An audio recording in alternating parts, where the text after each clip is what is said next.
Welcome to the Gnosis Gate lecture. This is a unscripted lecture. This is unscripted.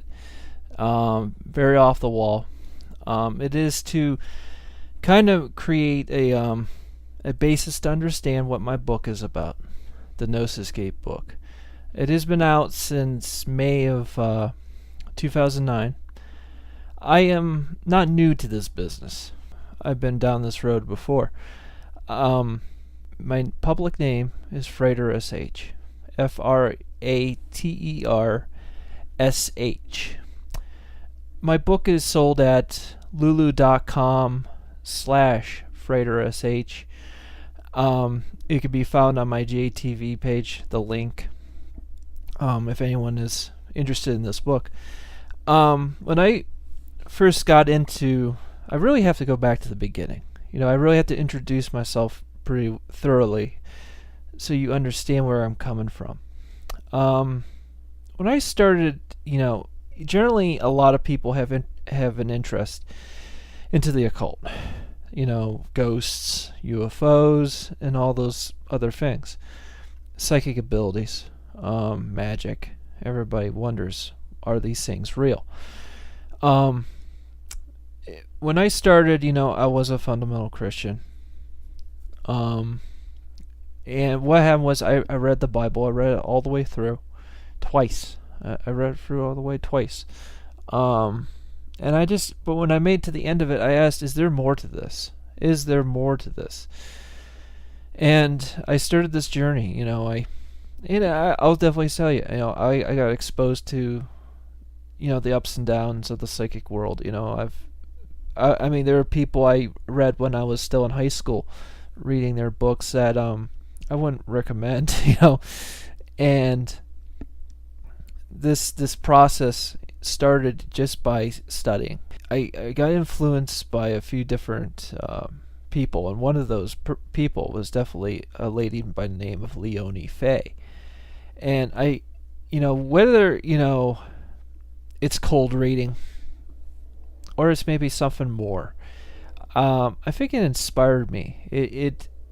She said, one of the things she had said is, in my reading, was that the ascended masters were looking over me. And I always was inspired by that. I always thought, well, that means I'm not an average Joe. So that was very important, and maybe she knew there was some potential there. And she knew, well, I have to, he just thinks he's an average Joe. No, I got to get him out of that shell. And now if you think about it, that wasn't a bad thing. I kept thinking, wait a minute, if they're watching over me, that means there's some kind of big thing I'm going about ready to do. And so I took her advice. I didn't really quite know what to do with it. First, I was actually trying to develop my own record label called Saturn Productions, which is now what I kept with that name. But that record label just never happened. The amount of money spent was staggering. It just didn't work. But I was recording music. I was making music. The band I have is known as Die Kriegersreich, which is a black metal outfit that is mixed with a lot of folklore, Viking lore, a lot of shades of Richard Wagner and Lord of the Rings, a lot of stuff like that. And that stuff evolved. That started brutal, it's brutal metal. And then it just became more art. It just became more art and more like a soundtrack, to be honest. And then as time went on, I started to try to advance my psychic awareness, and this started by such exercises as the stuff that Robert Bruce mentions in his books. But there were a great deal of meditations I was learning during this time that I recommended later on in the Gnosis Gate book. But eventually, where all this would lead is me learning about remote viewing. I learned about this. I bought Ed Dame's DVD course. I learned about that. I don't like to call myself a psychic. I said this on public radio. I am not a psychic because you know why? Because now then everybody wants to ask me, okay, what about this? What about that? What stock should I pick? What about this? I'm not a psychic. I'm an esoteric scholar. I'm a researcher who looks into these things and tries to prove if they're real. So, when I went about this task, most importantly, the most important thing, to head down this road is to try to kind of become a skeptic at best, because you're going to get screwed over if you don't. I mean, you're going to be dealing with so much baggage that it's unbelievable. You're going to get fooled big time. There's a lot of charlatans out there. There are people who have impressive stories, but there may be a way to debunk them. So you got to be careful. This book was an attempt to create, maybe possibly in the future, my own mystery school. That dream is kind of faded in a way, but nonetheless I made this book for somebody else. So if somebody else is into this kind of stuff, this book is for you. I'm sure there is a lot more to supplement this, though. I mean, I admit that there's a great deal in astral theology that could have been added. But this book when I first did it, it was to be a book that would enlighten people. And I did some other work I had done that had become outdated. But this book was to become my masterpiece. It was to become my masterpiece. To begin, to speak about this book, is the idea of the philosophy of hardship. The philosophy of hardship is an act of evolution. It is an act of evolution. We all live terrible lives. I mean, we live hard lives. We live in a time of inequity.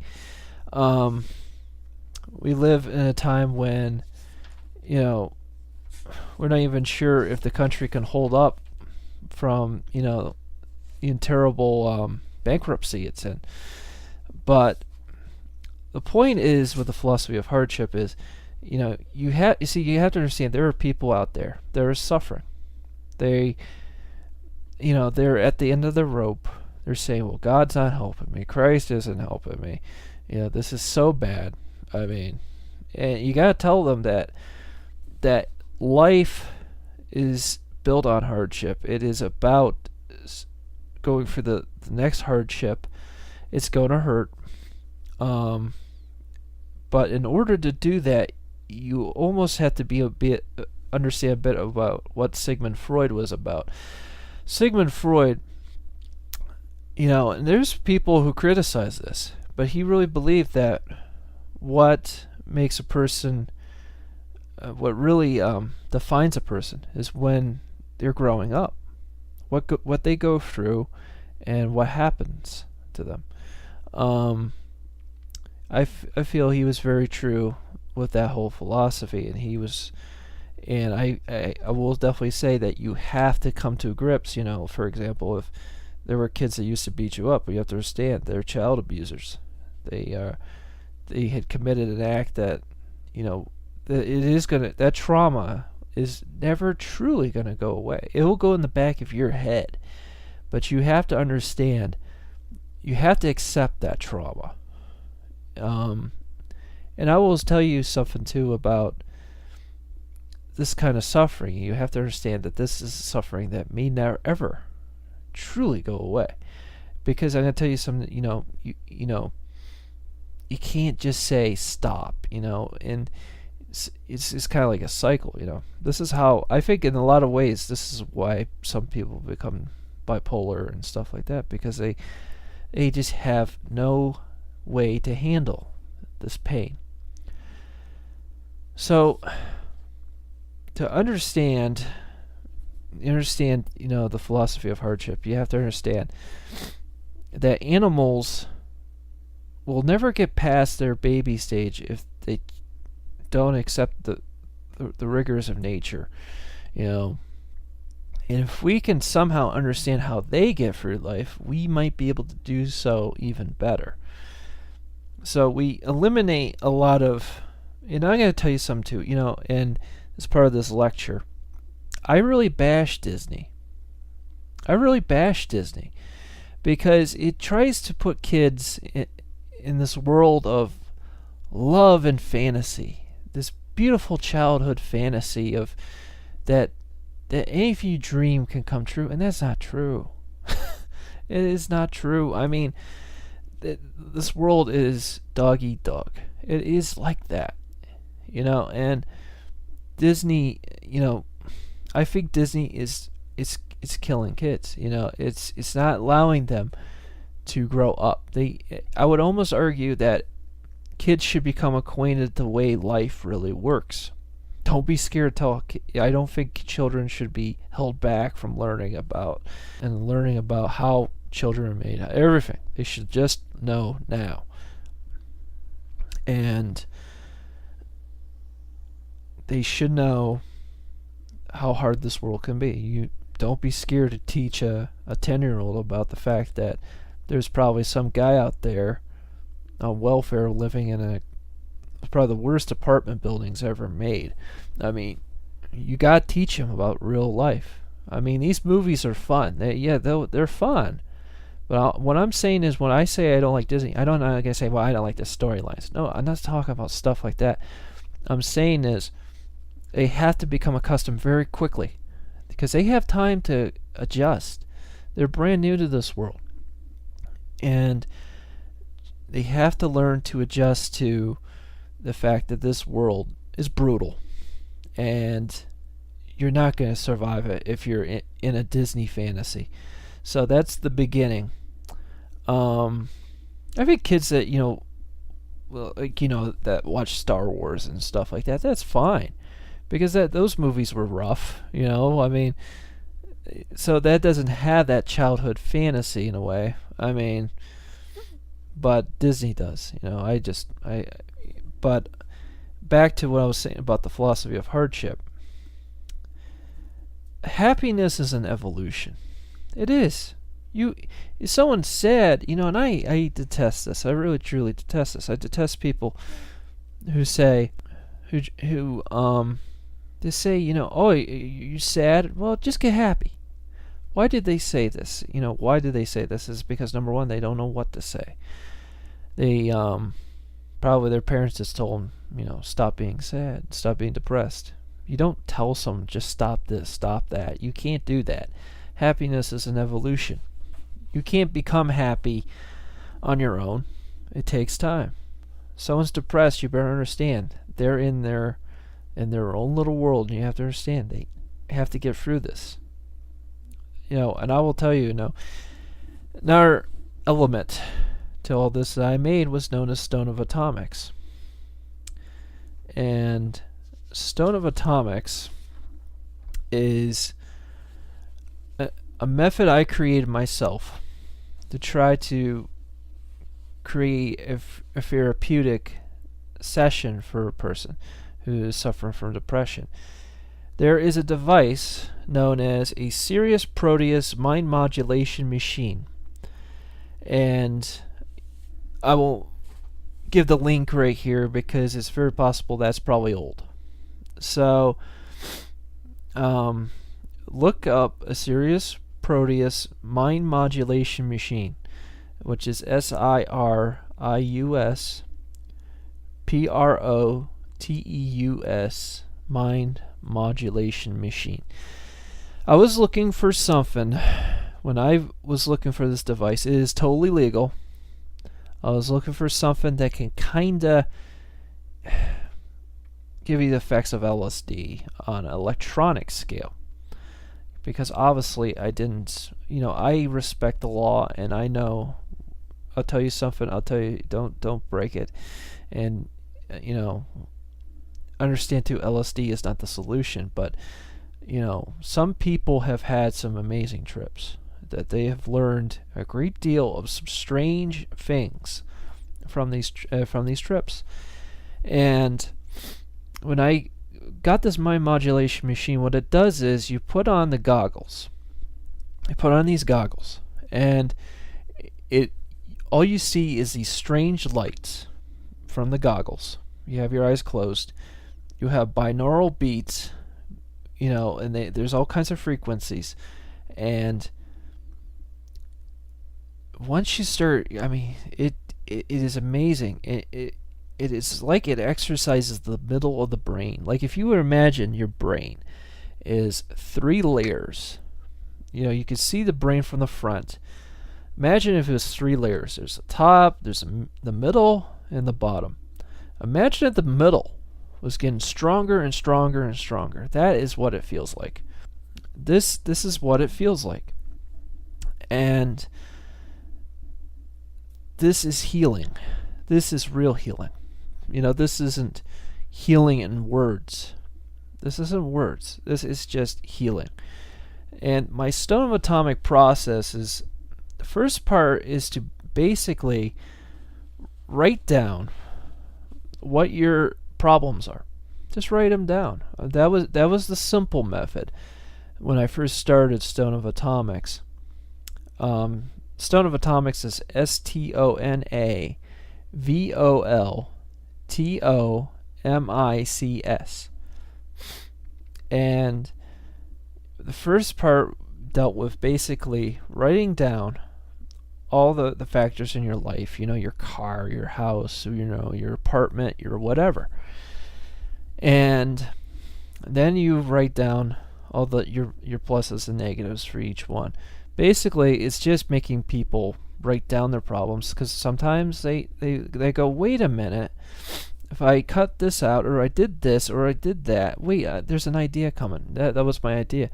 But what happened was, over time, I just realized, that it's just writing down your problems. There's people who have depression. There's things that can't be written away. So that's when the mind modulation machine became the influence of everything. That Stone of Atomics became, stronger. And my step-by-step process is, the patient should lie down and put a CD player, a disc that has a hypnosis trance induction, into the CD player. This will allow the patient to relax on a tremendous level. This will aid in the healing process that is very vital to the session. Step 2. There should be a list of questions the patient has in his or her mind. Maybe taping the session and speaking out loud as if the counselor was in the room will allow one to open their mind. If a willing friend is available, they can play part of the counselor. And step 3, this is where the mind modulation comes in. The patient will place the headset on and turn the device on. The Supermind optic system will help place the mind in a deep session of peace. The headset uses binaural beats and can soothe the brain. Mind modulation is such a great thing that the patient will wish for many Stone of Atomic sessions. So, with this process, like I said, at the time, what was kind of influencing me is I had heard about Dianetics. And I said, well, that's kind of neat, because they use basically a lie detector. That's all it is. It's a lie detector. And which in itself is fascinating, because it kind of makes you test it's an interesting test. But I decided, well, no, I want to go further than that. I just want to go further than that. That, maybe some of that stuff does maybe help some people, but I bet there's something better. And this is what I came up with. And this, in this book, other than that, it goes much deeper. And the whole idea was to create a book that was about a manual to enlightenment. And this manual takes you step by step. It takes you first through psychology and philosophy, and it just tries to get you up to speed first, because you can't go anywhere else until you go through this stuff. A lot of people avoid this book because it's very heavy. It's very deep. most people are not used to anything this deep. There are important emotional lectures. There's stuff on unconditional love, self-pity, all these human factors in our life. There is talks on such things as like an addiction to pleasure. And see, the addiction to pleasure is your dopamines are triggered. For example, let's say you smoke a cigarette. Smoking cigarettes creates a dopamine reaction that becomes an addiction, because your brain constantly wants that high. That's why people go out for cigarette breaks all the time, or even worse, when somebody gets hooked to a drug. A dopamine is being triggered big time when it comes to drugs. You can even go even simpler. You can go to things like the fact you're addicted to caffeine or addicted to a certain soda. Your brain loves that pleasure. We are dopamines. We're all about our own little addictions. And it could be simple addictions. So you could have someone who's addicted to cookies, and it could be an addiction like that, addiction to sugar. You could have somebody who is addicted to collecting, toys or something else. It's just, it makes their brain happy. And it could be even something more controversial, like someone going to church and having a really tremendous religious experience. Truth is, and I hate to say this, your dopamines are being triggered big time. It's a chemical reaction. When everybody's in church, they're all jumping up and down, they're all praising Jesus. Truth is, it's dopamines that are kicking in. It is, the dopamines are going off big time. And I'm sorry, but that's the truth. And I go further to talk about, times of prosperity, times of inequity.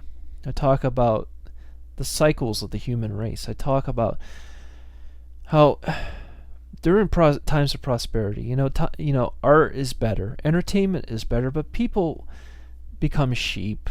They become extremely complacent. Then in times of inequity, then everybody's reeling.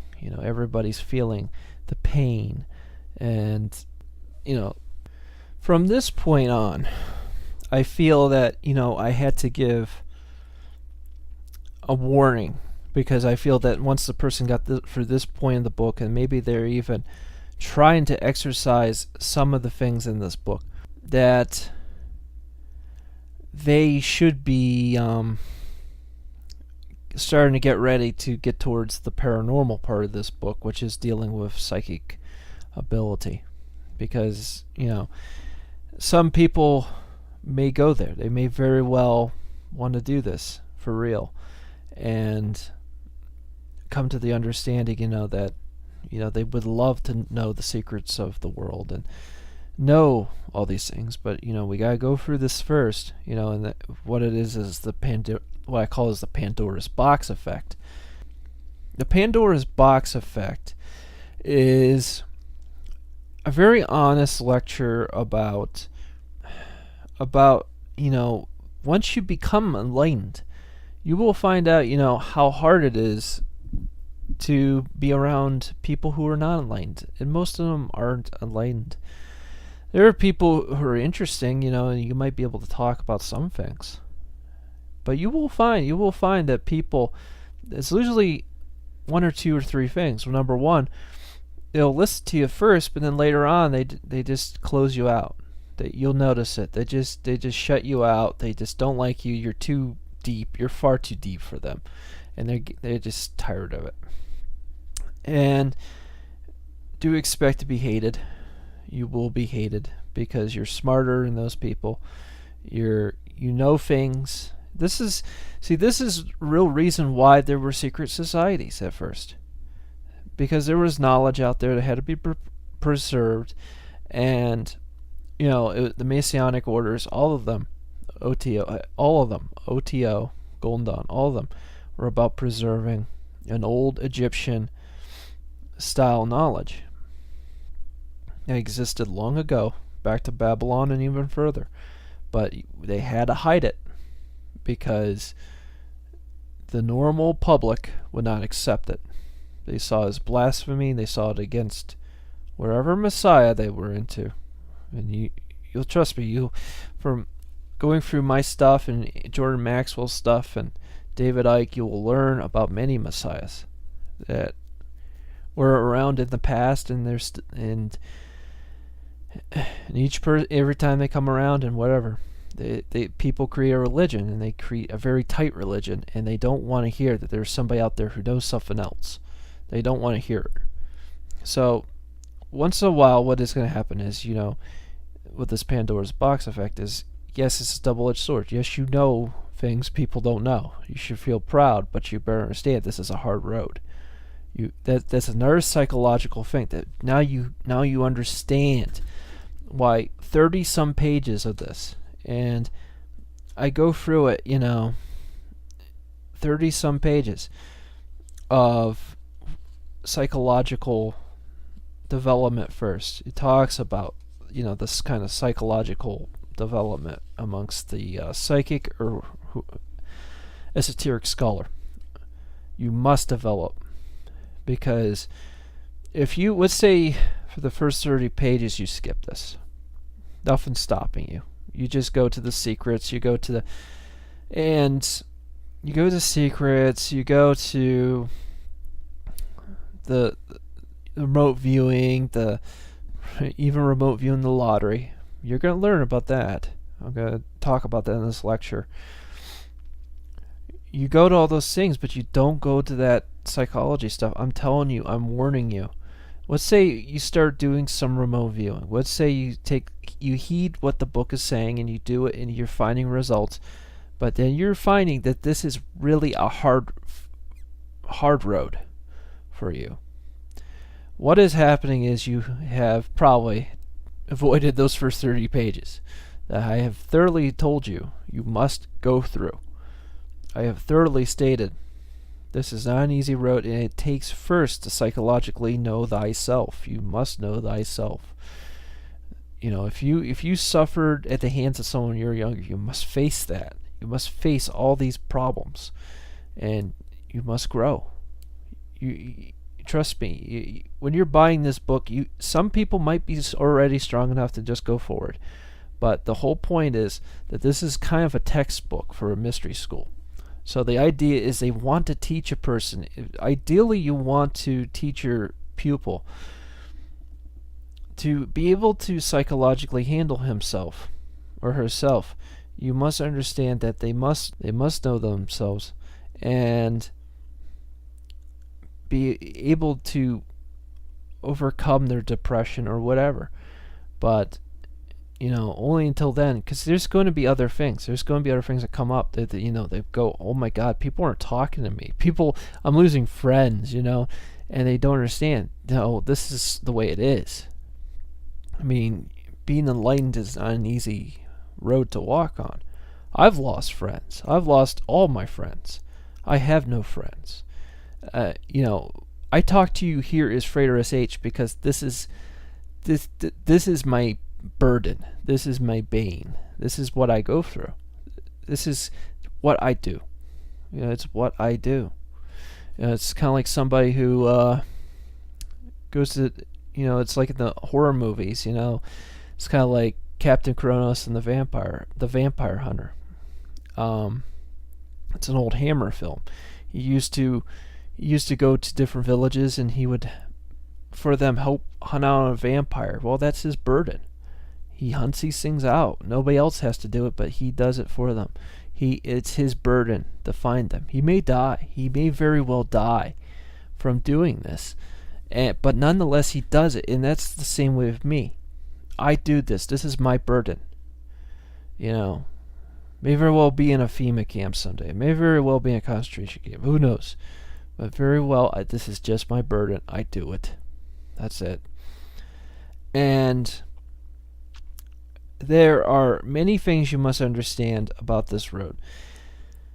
One is to understand the brain and understand how it works. This is a little bit more of a supplement to the book because because there's a section I deal with dealing with astral parasites.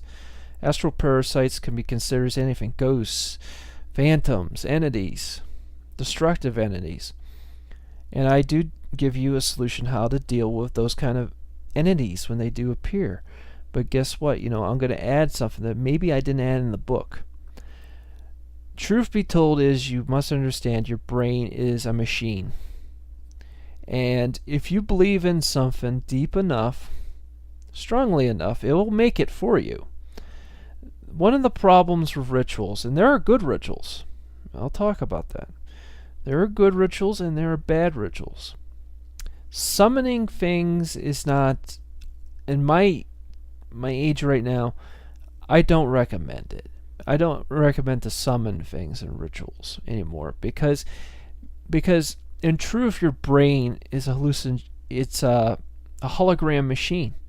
So you would say you're trying to summon up a demon or something. Well, guess what? Your brain, things start to happen because it's like a poltergeist activity occurring from your brain. Your brain is developed. You don't understand this. This thing can trick you. You're tricking yourself. You could do this, And the same thing goes for ghosts and things like that. That can still be considered. That could be a hologram coming from your brain. Some people have said that is outrageous. That is more outrageous than believing in it. But then I'm like, well, why not? And there's sections of this book, but I'll talk about it. I'm starting to jump around too much. Basically, understand the brain, understand how this system works. And I have an enlightenment essay. I've had this in my past works. It's I created this story. It basically deals with enlightened beings known as butterflies and sheep known as beetles. The beetles are just sheep. They're just your normal zombies. And basically, the butterflies are always trying to somehow make them better. The beetles are eating up all the plantation. They're eating up the whole forest. But nonetheless, they're trying to change them because they know they have to live in the same world as the beetles. They can't just get rid of them. That's not in their nature to kill them. So they're trying to adjust them. And really, it is an excellent essay. And at this point in the book, I felt it was very necessary to have a section on, is there a God? I believe in 3 different possibilities with God. I believe that there probably truly is a God in the center of the universe, that there is some kind of consciousness, something there that is static, that is energy, but it doesn't interfere with how things work. I really don't think it does, and I think it's a cause and effect thing where it is a chaos God, and it's basically a cause and effect God, that it lets things happen as they happen, but maybe it's very possible that maybe even with that, maybe it won't let us do certain things, meaning that maybe God won't let us do certain things. But I think that and many atheists would not like this section because they would want to believe that there is no God. Well, you can't really prove there's no God. It's like the classic saying, you can neither prove nor disprove the existence of God. And that's the truth. You really can't disprove it and you really can't prove it. But it's a theory, and a theory isn't going to hurt anything right now. Now, 2, I do believe there's a very possibility that it could just have been aliens. It could have been extraterrestrials or a form of super beings. And I do mean super beings that came to this world a long time ago. And they decided to have their way with evolution.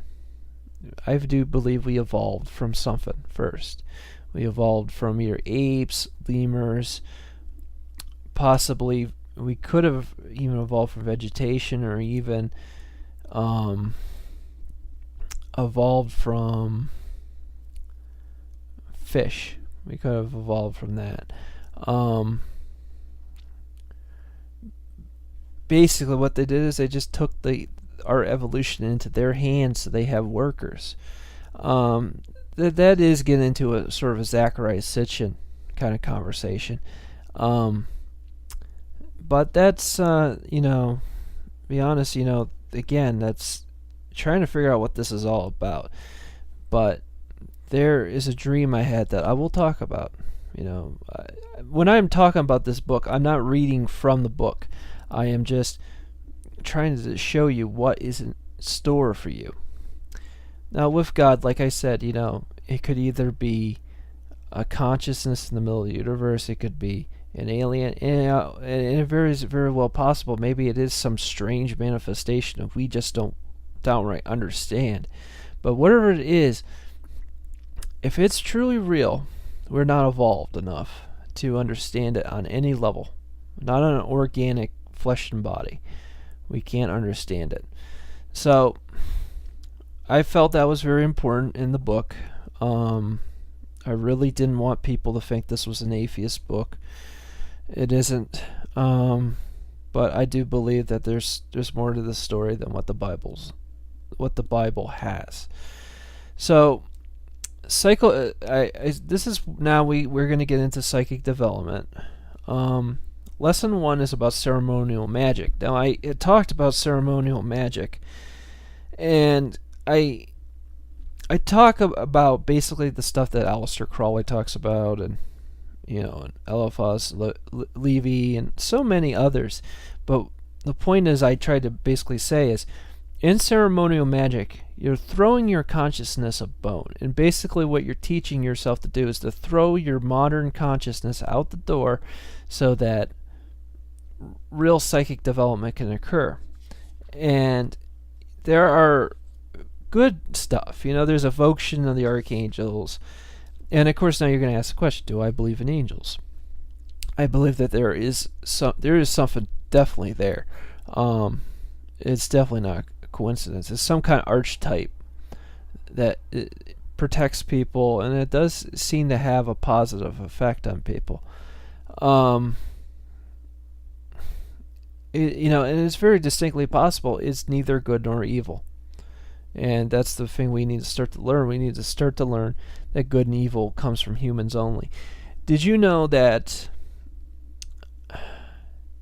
a fish could be swimming in the water, swimming in a lake, minding its own business, going about its own business, and not knowing that there's a grizzly bear only a few feet away, about ready to kill it or kill its friends? Does a fish have fear? No. A fish does not have fear. You're not born with fear. You're taught how to fear. That's absolute truth. You're taught how to fear. You actually will notice sometimes, even when you're growing up, when you were a very little kid, maybe you handled spiders. Maybe you thought spiders were neat. You used to kind of go, pick them up. But you notice something scared you. Maybe TV. Maybe movies, maybe people making up rumors and stuff like that about spiders. Well, guess what? Now you got a fear, because fear has been taught to you. Fear is taught. Nothing else creates that. So, like I'm saying again, now we lead to lesson 2. And lesson 2 deals with a form of magic that I can only tell you is real. This is real. And it's called servitor magic. And it was an excerpt from an old book of mine known as the Esoteric Origin Theories. This section was very good. It deals with some meditations, deals with the use of creating a sigil. And what you do is you make a sigil, you write your attention for it, You visualize it, you put the visualization and direct the strength of your psychic will at the sigil. And what you're doing is you're charging it. This book gives you a couple different ideas on how to make a sigil, because there's many ways. And sometimes an imagination is even better, creating a powerful spell. Magic is real. And it's basically, the brain is so powerful that it can make things happen in reality. It's amazing. Crowley knew about it. And I will tell you right now that this is the next lesson, because this is the way to actually understand psychic development. I've had an amazing amount of strange things happen because of that. And this method is good, and I do teach how to make a servitor. This is about magic too, this is about psychology and origins. This does teach how to make a servitor. And the servitor manual, I've made a servitor before, and you can't see your servitor. They're basically like a familiar. We're going right down the lines of what a magician was in the old school days. A servitor is very real. You can put energy into it, and and literally it's quite real. Some people have made these things to protect them, and there are upsides and there are downsides. That downsides are that you may eventually have to destroy it, because you just don't have any more use for it. The next step is the big one. It's remote viewing. Remote viewing is the biggest step. Remote viewing is the first time I ever did a real military remote viewing exercise. I said I had hairs in the back of my neck standing up because I hit the target on the first time. It is a great course. And Major Ed Dames is a very good, very, very good teacher. And you can get his DVD courses at Learning, or you can get his stuff at Learning RV DVD course. Just look up Major Ed Dames. Just look it up in Google or whatever, and we'll find his site. And I really do suggest you get his DVD set. I think it's awesome. But I'll tell you that my book does show you how to go through the process. And it's the best I can do while writing it. It's just honesty. It's the best I can do while writing it. But the truth be told, you're still better off. You need to see what a teacher is going to teach you. You can't just read about doing remote viewing. It's like reading about eating a pizza. You read the book so thoroughly, but you have to understand. You could have read that book very thoroughly, but you don't know anything until you actually experience it. So, watching a remote viewing course, or it's on DVD, or actually participating in a real class with somebody who knows how to do it, that is still the best way to go. And you will learn a great deal of things. You'll learn how to understand all the tips of how to do this. This book just touches on how to do that. It just gives you kind of a basic primer on how to do it. Now I talk about lottery. Remote viewing the lottery. Remote viewing the lottery is possible. You can do this. It's not easy. It takes time and practice, because you have to understand all this is about is exercising the brain. Exercising the brain. You'll notice by the time you get up to page 52 that you're exercising your brain. You're making it tougher. You're making it more able to do amazing things. When I began this road to solve lottery, I can't say that my way is the only way. No, it isn't. My way started because, number one, because I knew of Aaron C. Hansen's way of remote viewing the lottery, which was amazing. And he had proved this ability in Japan on Asahi TV. Aaron had this pie code. That's all he gave everybody, by the way. He just gave one part of how he did it. And really, in truth, that part is what you do after you get a number. I'm not going too much further on that. But basically, this pie code is very important. I mean, but when I got this pie code, when I got it, I spent a whole summer, I can remember this, trying different methods. And you can't use traditional remote viewing to remote view the lottery because you're dealing with numerics. This is very, very difficult. So basically what it comes down to it is must develop your brain. You must develop it to the point where it can actually begins. Basically, you can start, using a form of meditation to be able to see something, and then use this code to decipher it. I will really not say too much more in that because I just don't feel like I will tell you the truth. I will not give this one away for free. That this is truly the amazing part of this book. And you have to understand, that it's just the way it is. When you first start remote viewing the lottery, you will notice you get one number, two numbers. You kind of go back and forth for a while. Then all of a sudden you get three numbers. And you get two numbers again, maybe. Then you get three. Then you get three. Then you notice your accuracy is getting better because your brain is getting used to trying to do an elaborate thing like this. The daily 3 is what you're going to be doing. Now I know someone's probably already wants to use this thing for Powerball. Don't. You're not going to get it. No psychic ever on this earth has been able to get Powerball. I don't think Aaron has gotten that. I think he's gotten close, but don't even. You're wasting your time. And you're gonna have to buy a ticket to boot too, and you find out you lose, and it's terrible. But this step is you start with daily 3s, and maybe you can get to daily 4, and maybe possibly you can do daily 5. Maybe you can do the big 5 or something like that, and that's more money. There's somebody out there that probably can do this.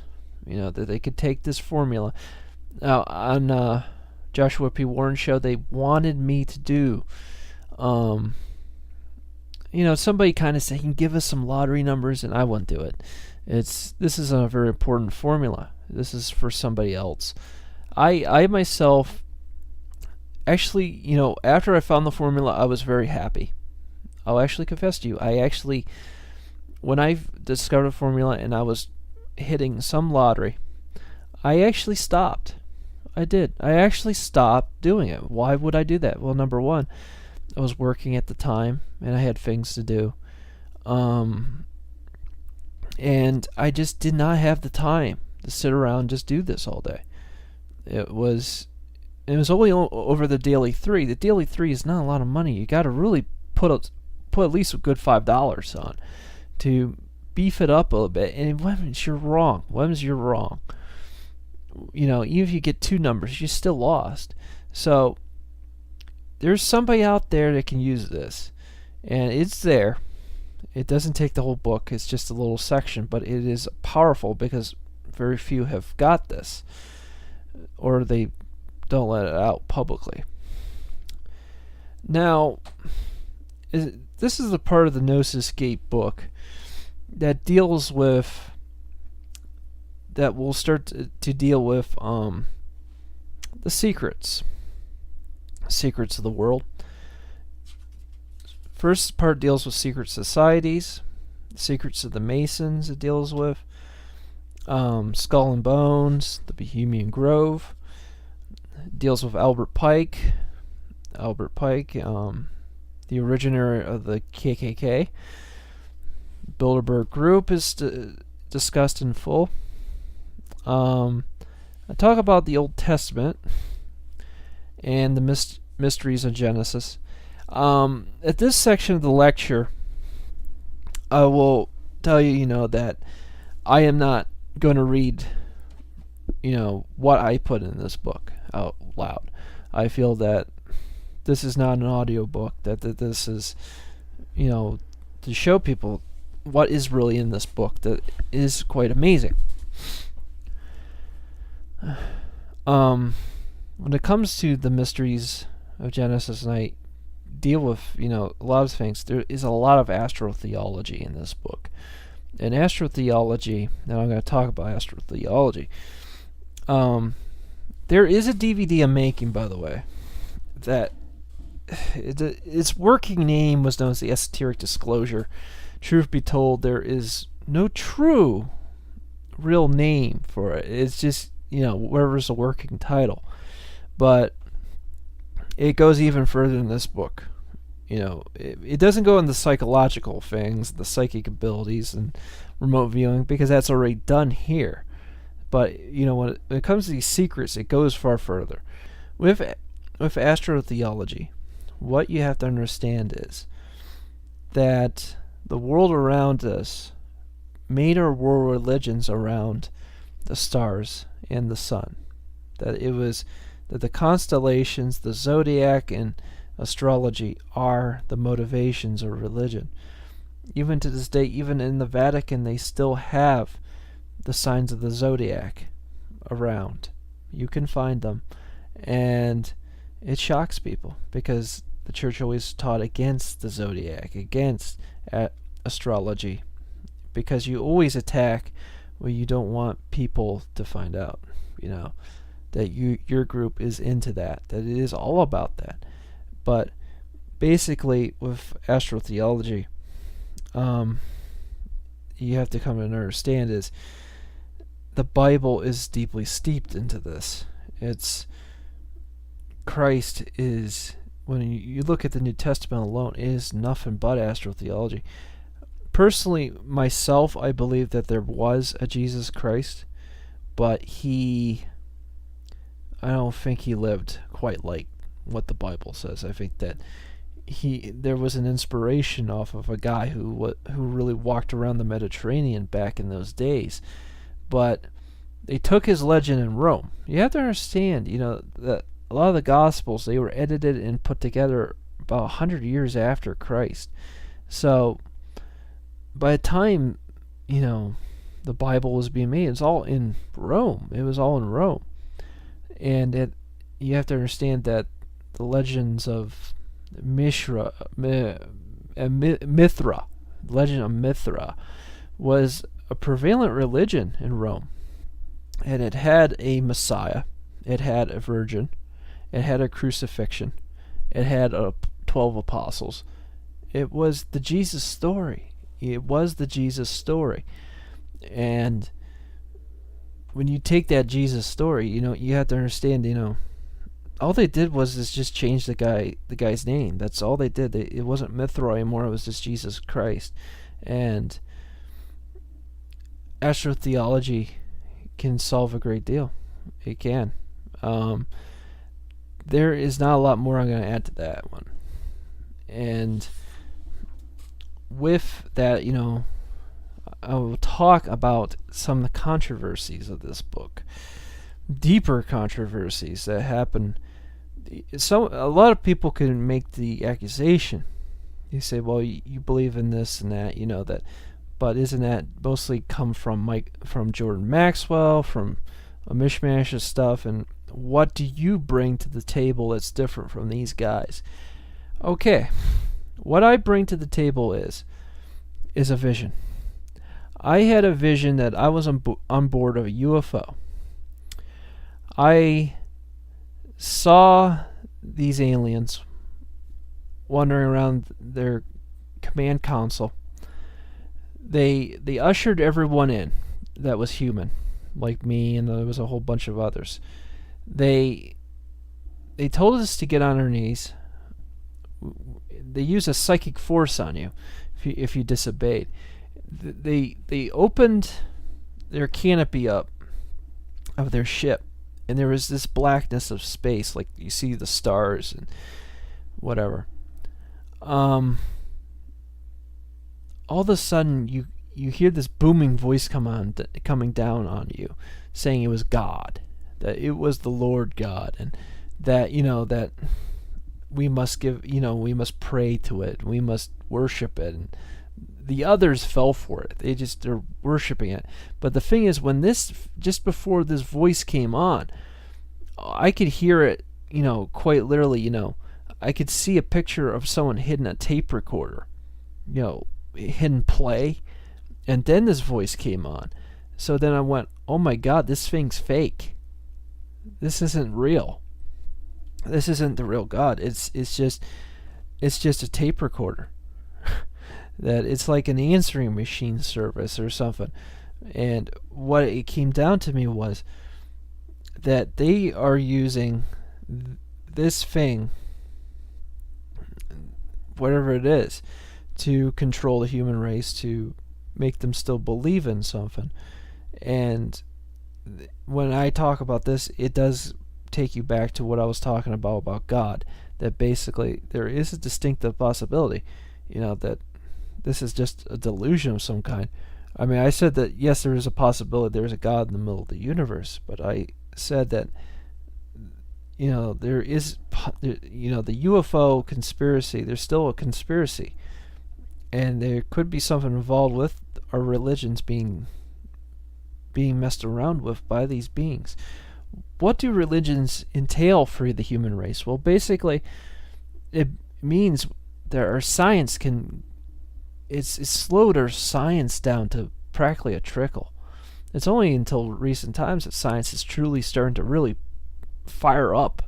But there was a time you couldn't even read a book because it was considered blasphemy by the Inquisition. There was a time even people couldn't read a map because it was considered a blasphemy, and the Inquisition would bug you. So religion has been a terrible bane to society. It's been terrible.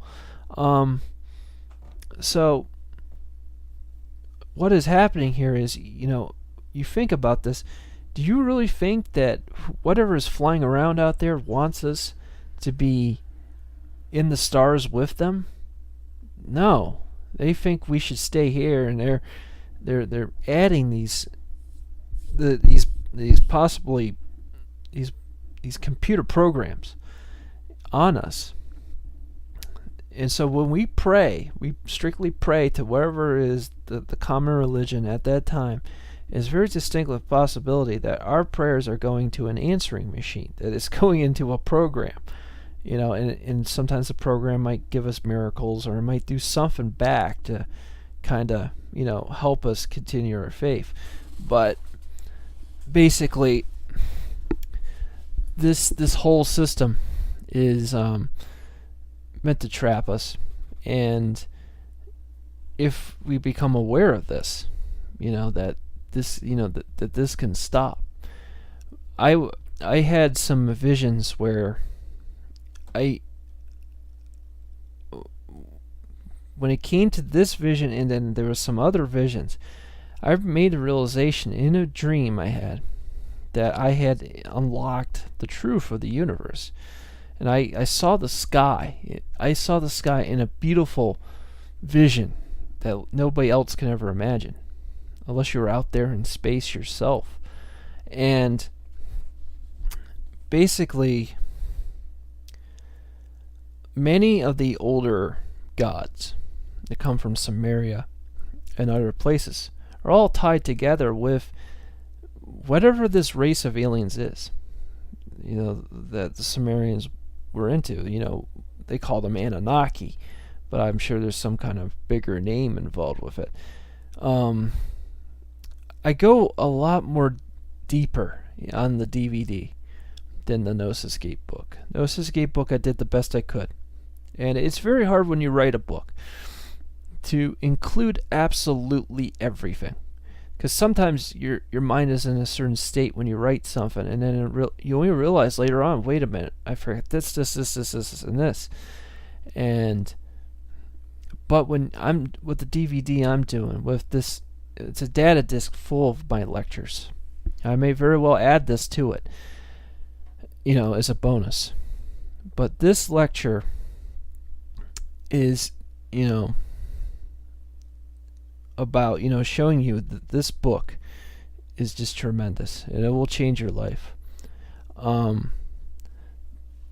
This UFO illusion, though, that this God UFO illusion thing. I mean, it's I actually didn't write about it for many years. I did not write about it for many years. There was another vision I had where I was in this house, and I was in a meditation, and I saw myself like a pyramid shooting blue light out into the sky. I was praying to Lord Enki.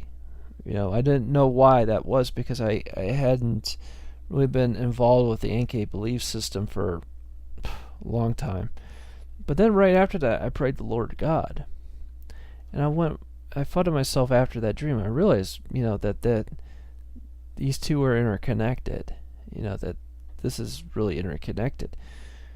So, that, possibility that this Lord Enki is one of the head super beings involved with all this stuff. But in this book, so far, I talk about Garden of Eden. I talk about a great deal of secret stuff. I do. That is amazing.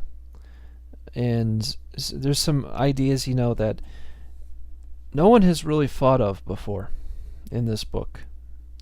Like, who would ever thought, this was one I had met that Aaron C. Hansen had mentioned, but this is the first time that I had anyone had wrote about it. But basically, the idea that heaven and hell is racist. Who would have ever thought that? Heaven and hell is racist. Well, what it is at one point in time, people always used to talk about demons and the devil as black demons. Black is, black skin. And heaven, you always see white. Everything's white. Well, and that's a racist concept. That, that it was a hatred for the African.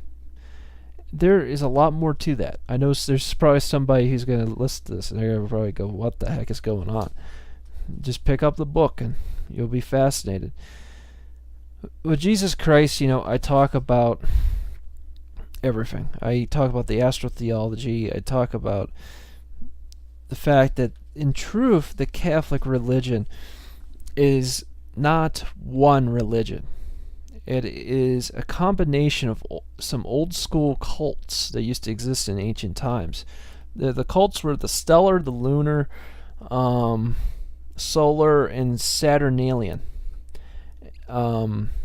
These cults found at one point in time that they would be in danger eventually. That eventually there would just be a war between them all.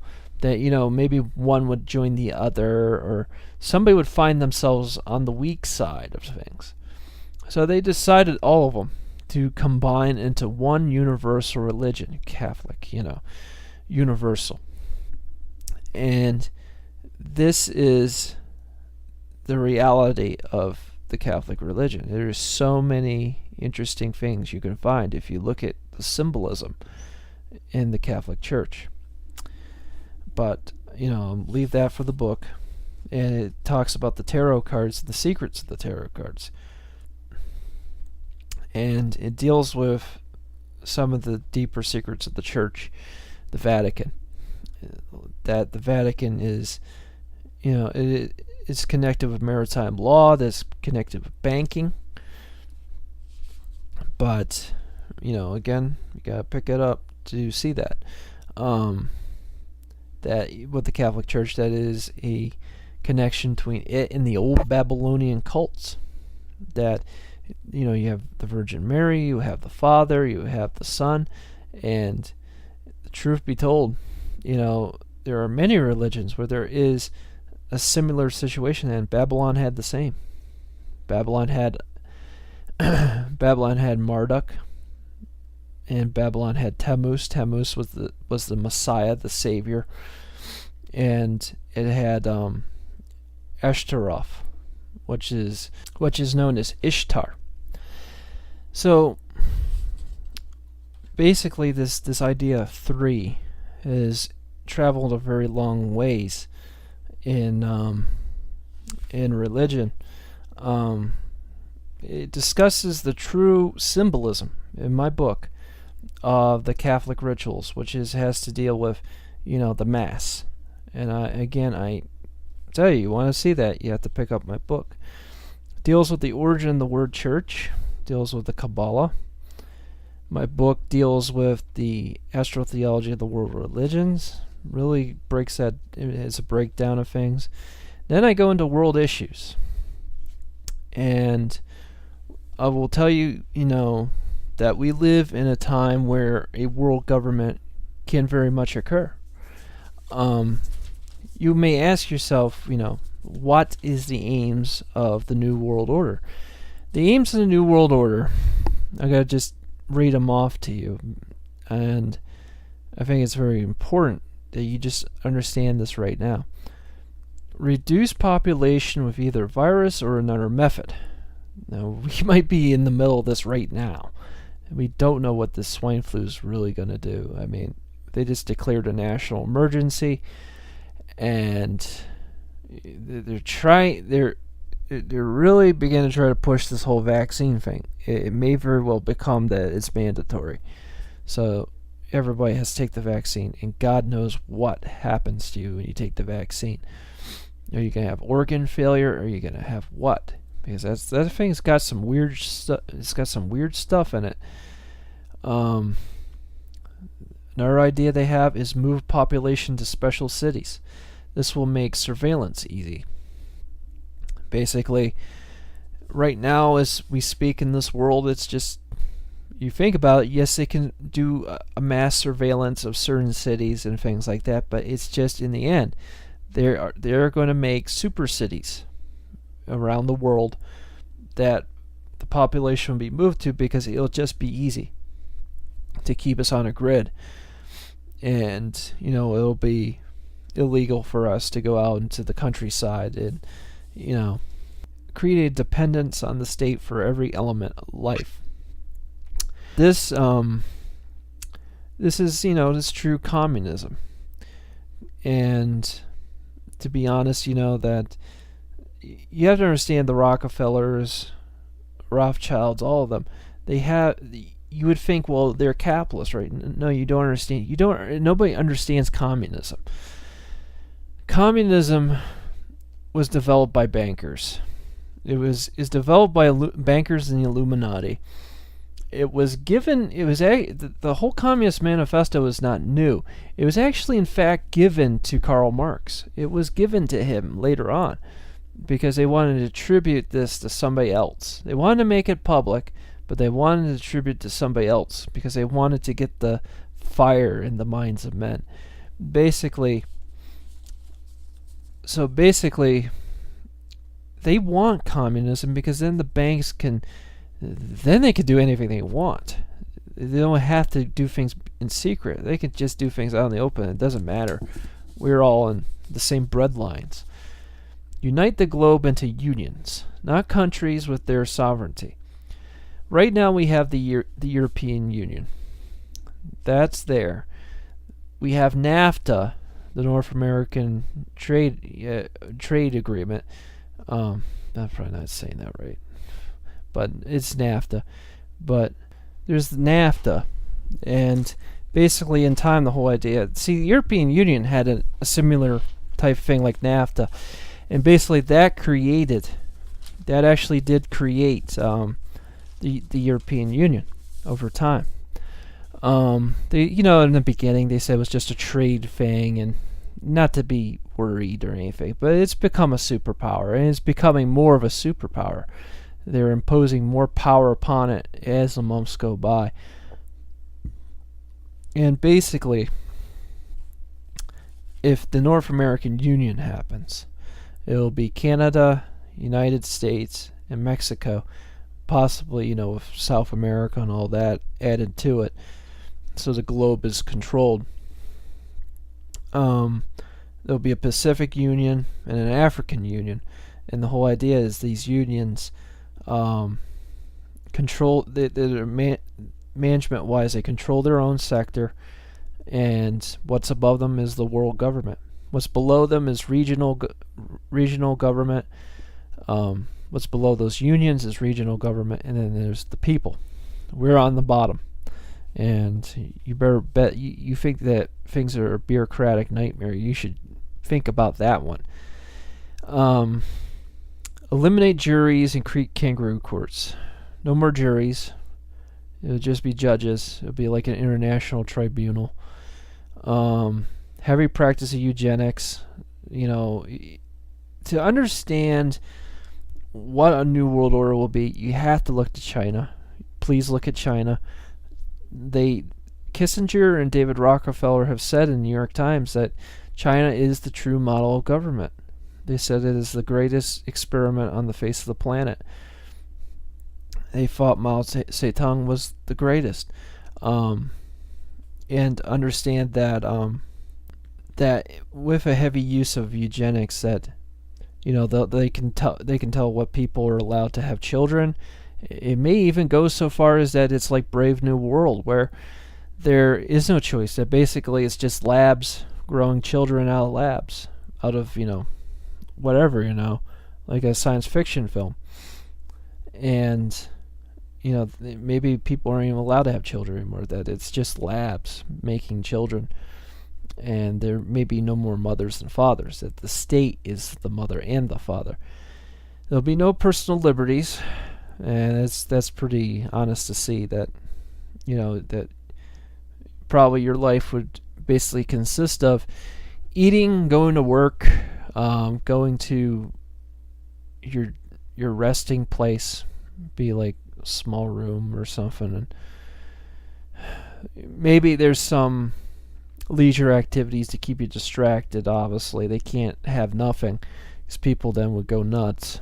So they probably have like some really super drugs to take, like mind-altering drugs, or not like LSD, but like stuff that keeps you in a dumbed-down state. They probably have like really dumbed-down entertainment, because they realize the masses would love it. So that would be the existence of things. You really should read books like Brave New World. 1984, I honestly I think 1984 is a powerful book, but I don't think, like Aldous Huxley had a tendency to believe that the New World Order was more about his book, that they were more into that than 1984, because the problem with 1984 was people were not doped down.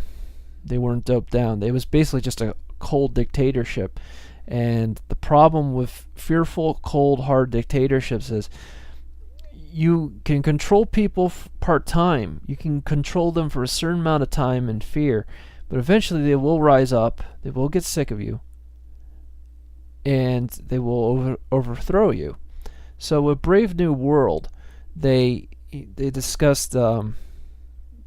They would make it so that the dictatorship is not evil or fearful at all, that it was actually quite enjoyable, quite relaxing, enjoyable. Sleepers, there's a movie by Woody Allen called Sleepers, and I have a tendency to believe that it probably is basically a spoof of Brave New World. That is, it's funny, but that the when you actually watch the movie, you would think, you really do realize that as much as a lot of this stuff is scary, you will realize that people will probably give in to this stuff and they will love it.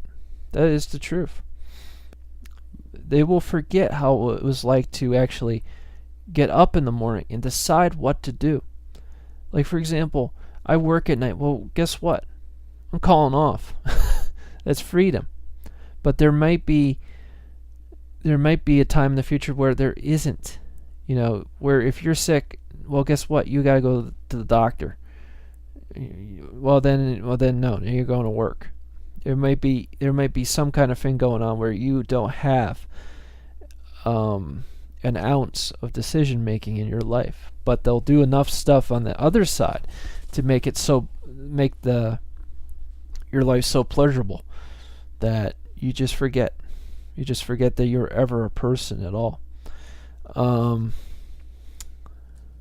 It's like I said, with that, all pleasure will be pharmaceutical, and TV and entertainment will be the opium of the masses, and that's the truth.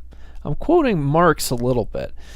Instead of saying religion will be the opium of the masses, no, TV and entertainment will be, and that's the truth. That TV and entertainment. People, for example, in America, they adore and worship football. The football is like God to them.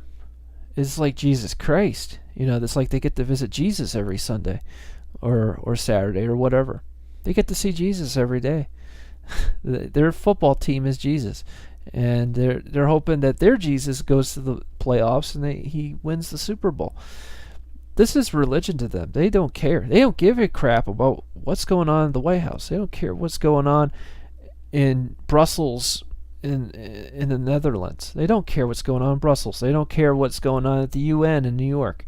They don't care what's going on. They don't care. They care about their football team. But guess what? If they don't start caring, what I'm saying is New World Order, the world government will happen. Now, will people like Frederick H. be around? And I'll tell you, probably I'll have to be in line for psychotropic drugs like everybody else. But at least I know, hey, at least I said something, which at least I was brave, but another way to control people, and here's absolute fact: paper money, gold is better. Paper money is flawed, but nonetheless, paper money gives you options. If the Rockefellers would like to do this. If a cashless, this will happen, a cashless society with RFID chips inside each person that would hold your credits. RFID chips that serve not just as a form of currency, but a GPS too, to track you, but to electronically manipulate you like a robot. These RFID chips, and Aaron Russo had mentioned this with Alex Jones, that these the Rockefellers had told him about this, that this is their plan. The RFID chips will be able to hold all your money. There could be added taxes, they could take away taxes. You can find you owe money all of a sudden. They can do all the kinds of screw job things to you. There's nothing you can do. If you go against this, they can shut off your chip. They can shut it off. Now you have no money, which means you can't live. You can't survive. So you have to keep your mouth shut. Don't question the government. These RFID chips, there's another fear is they can basically control your brain. That they can basically influence your emotions. They can make you angry. They can make you depressed. They can make you sad. They can make you all those things and more.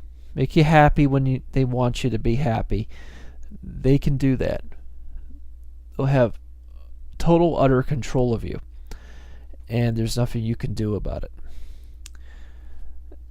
Now, as I was mentioning, there's a great deal about government mentioned. And, it talks about the swine flu, one world government, and all these sort of things. But it also talks about chemtrails. It talks about chemtrails.